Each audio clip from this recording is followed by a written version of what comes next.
Nilinaw ng Davao Police na hindi nila pinoprotektahan o itinatago ang religious group leader na si Apollo Kibuloy, kaya hanggang ngayon ay hindi pa rin ito nahuhuli.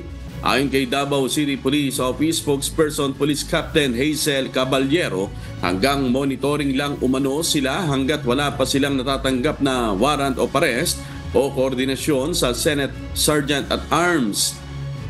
Hataw Balita ngayon. Ang importante gud ma'am naami gunitan nga papel o sa may magkanda ko ka ng para dili may mahulog nga illegal nga mo ang aksyon nga gibuhat sa Davao City Police Office.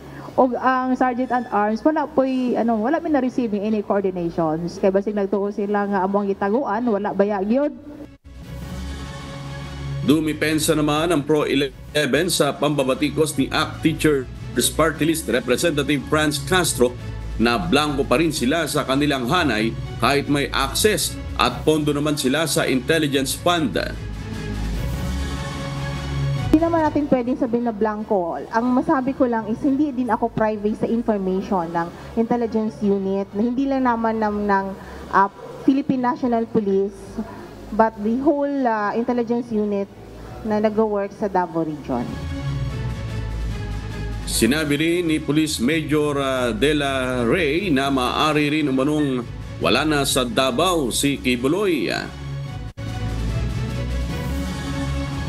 Naka-ready naman tayo in anytime pag mag-coordinate na po sila ma'am.